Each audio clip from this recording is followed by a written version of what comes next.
我们原本打算去绿山黑部，结果正好遇上台风天气，大雨连绵不断，于是我们放弃了去绿山的想法。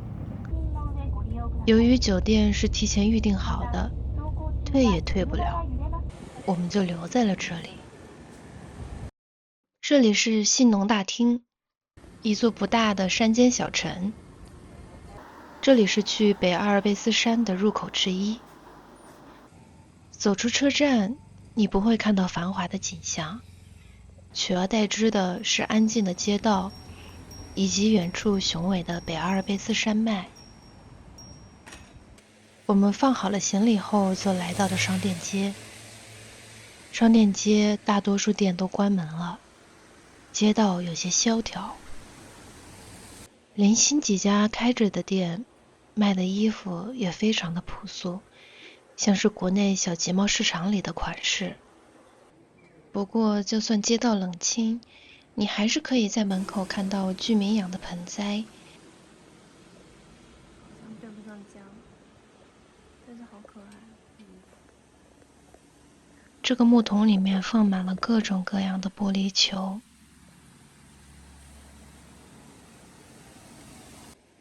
当我走完这条商店街，才发现商店街的左边装饰着男清水，相对应的右边装饰着女清水。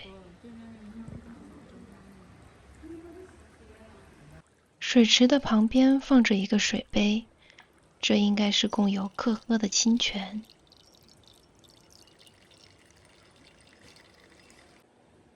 在街上，我们还发现一个古老的戏台，大门口放着满满的盆栽。戏台的天花板有个方形的露天天窗，墙壁上的花纹已经斑驳开裂，但依旧能看出当年的独特。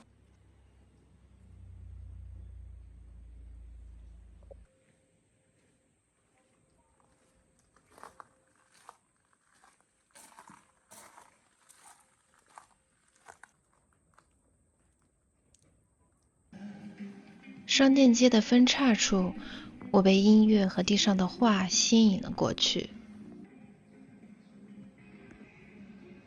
看得出来，这是某位居民的创作，他把街道当成了画布。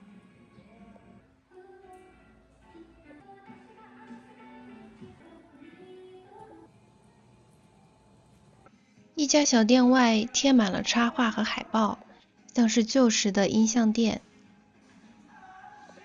还有个食堂直接贴上公告，写着最近大白菜涨价太厉害了，我们不得不休业半年。遇见一只野猫，它非常警惕，不让我靠近。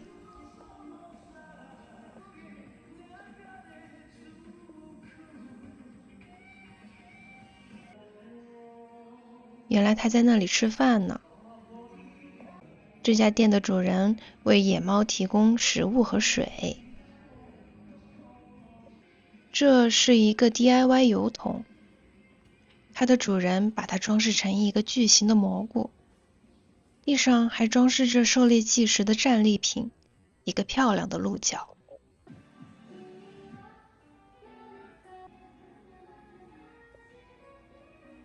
商店街里还有一个非常有意思的东西，那就是街道图书馆。居民把自己不要的书放在书架上，大家可以自由地借阅，甚至把它们拿回家。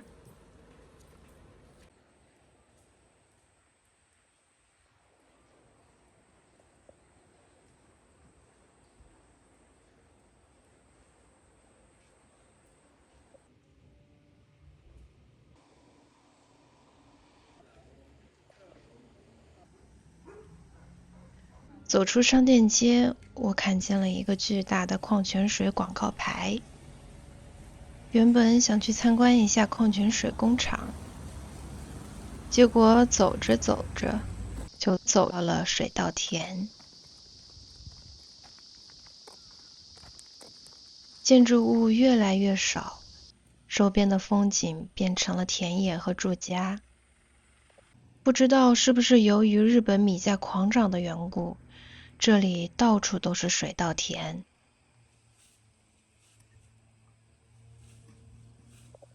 这里的人家用空的塑料瓶做了一个风向标，而这一家人用空的塑料瓶做了好多好多的风向标。我发现好多家的院子里都囤积着柴火，房子的屋顶也有烟囱。真的不能小觑这里居民的浪漫和园艺，他们精心地打理着自己的院子，甚至把树修剪成了自己家爱犬的模样。这是普通人家打理的花园，在我看来，它也不比北海道富良野的花园逊色。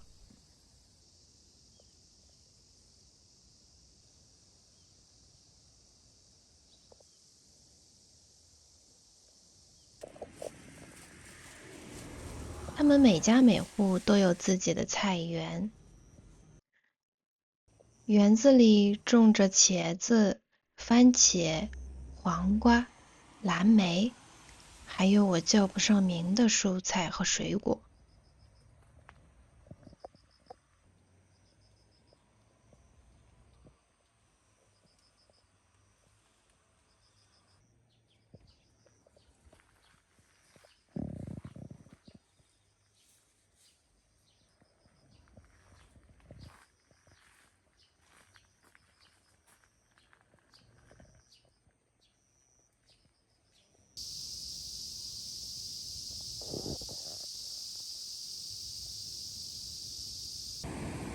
走过桥梁的时候，雨后的溪水已变成了洪水猛兽，在山间怒吼。河的对岸是一片运动场，最外面是沙地的足球场，围栏已经被雨水冲得有些倾斜。再往里走，有几个网球场。继续往里面走，是一个十分气派的棒球场，草坪被修剪得很好，远处是连绵的山脉。我忍不住给它起了个名字，最美的棒球场。走了大半天，我们真的是又累又渴。忽然看见一家咖啡店，我们十分新奇，在这么偏远的地方竟然还有咖啡店。我们半信半疑地走了过去，发现它真的在营业。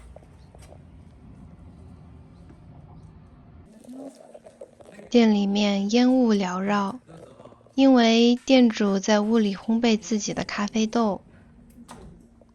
我们找了个地方坐下，这里的椅子和桌子都十分特别，上面刻着好看的欧式花纹。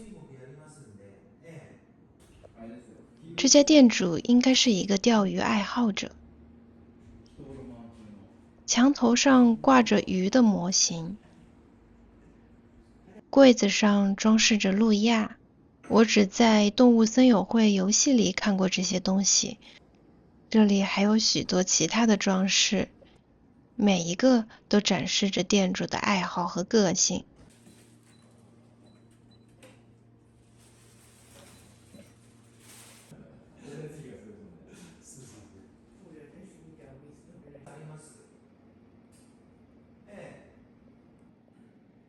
我点的冰咖啡上有一层厚厚的泡沫，店主说这是他用手摇形成的泡沫，说这样能凸显咖啡的香气。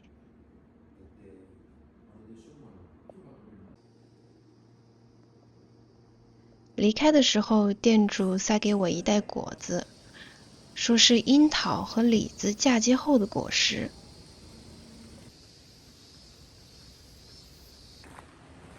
我们走进树林，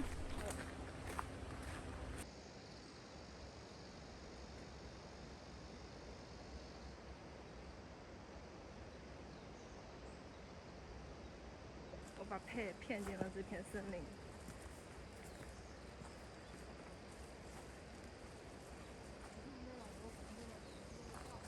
哪里啊？上面写着什么？禁止用枪打猎。走上干涸的河床，打开导航，说我在河里。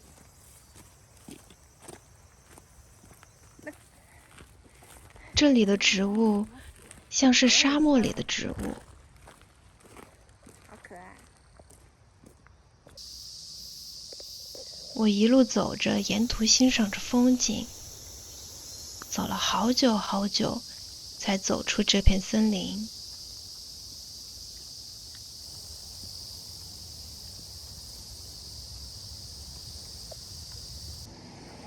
后来路过了一个农家，我们兴奋地进去逛了逛。这里摆着许多造型奇特的南瓜，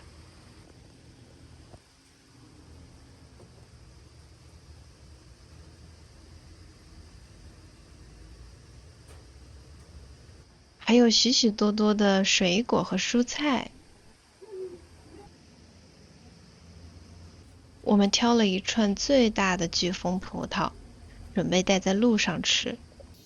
在路上一路走着，一路往嘴里塞像鸽子蛋一般大的葡萄，甜蜜的果汁在口腔中炸开，那感觉可太好。我们走到夜晚才走回出发地，找了很久才找到一家正在营业的餐厅。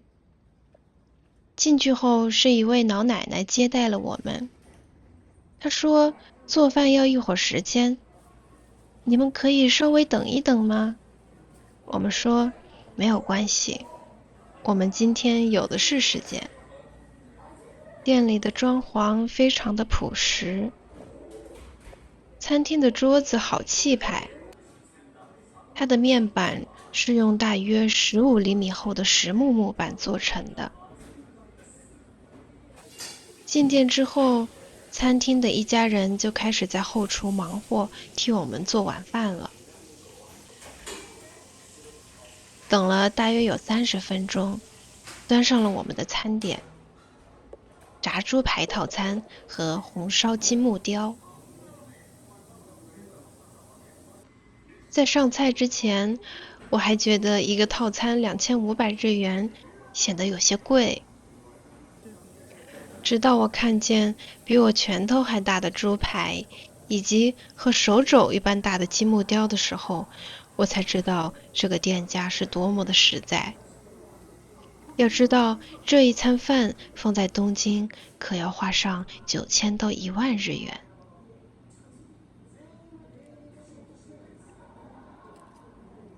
餐厅的一家人都非常的热情，我们乖乖地吃完了所有的餐点。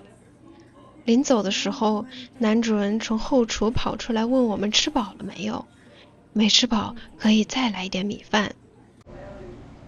日本最近米价飞涨，店家不但不担心自己有没有亏本，反而担心我们有没有吃饱。我和佩笑着点头说，吃饱了，饱得不能再饱。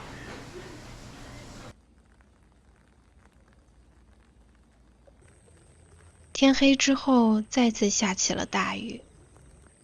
我们跑到了附近的超市里逛逛，发现这里的物价和东京的物价没有什么区别，唯独农副产品丰富一些，水果和蔬菜稍微便宜一点。跟我们煮汤那个小黄菇不一样。打一包。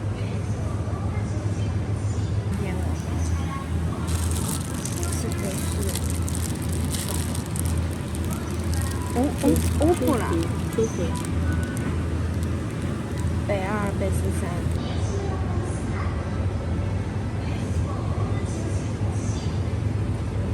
因为小秋葵比较嫩，还有一些布嘛。好的大西瓜，这个西瓜好大啊。モロヘイヤ。觉得这里蔬菜比东京便宜吗？蔬菜的我不知道。在新疆的130，东京得翻倍，东京得200多。东京最便宜的得翻倍。西红柿250两颗，好大，这么大。这里的奇异果比东京便宜，东京已经涨到130、140一个了。这是什么？这是木耳，138，新鲜的木耳。生キクラゲ。あれ何？胡瓜。是胡瓜吗？丝瓜。胡瓜。これ？豆角。曾几何时，我读书的时候，香蕉只要98一袋，现在都没有100块以下的了。这桃特别大，比我拳头还大，然后特别香，才680两个，在东京得卖1000多吧。日本的这个杏水梨也特别好吃，特别甜。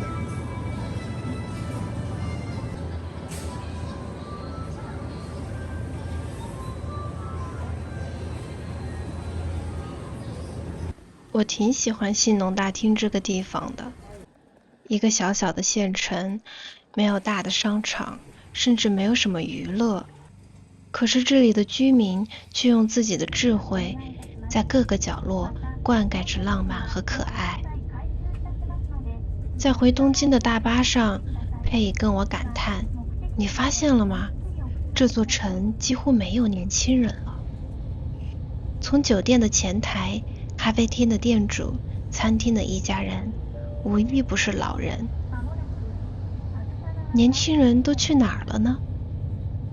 年轻人都去了繁华的城市，留下了田野、稻田和那一片连绵的山脉。